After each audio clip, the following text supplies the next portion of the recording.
गणपती बाप्पाचं आगमन अगदी जवळ आलेलं आहे आणि त्याची आवडती उकडीचे मोदक आणि रिश्रामृत ऑर्गॅनिकचं A2 देसी गीर गाईचं तूप काय भन्नाट कॉम्बिनेशन आहे ना.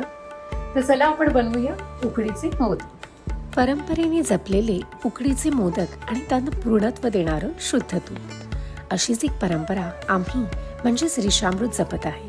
ती म्हणजे आपल्या देसी गाई. रिश्रामृतने गेली 6 वर्षे अनेक घराघरात गीर गाईचं बिलोना पद्धतीने बनलेलं तूप पोचवलं आहे आणि ग्राहकांनी बाप्पाला ते भक्तिभावाने अर्पिले आहे.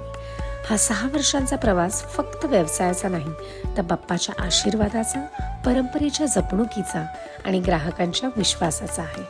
आज प्रत्येक नैवेद्यातील मोदक अधिक पवित्र होतो, प्रत्येक आरतीची ज्योत अधिक तेजस्वी होते आणि प्रत्येक घराचं आरोग्य अधिक बळकट होतं. कारण प्रत्येक थेंबामध्ये आहे रिश्रामृतचं शुद्ध देसी गाईचं तूप. रिश्रामृत, जिथे परंपरा, आरोग्य आणि बाप्पाची कृपा एकत्र नांदते.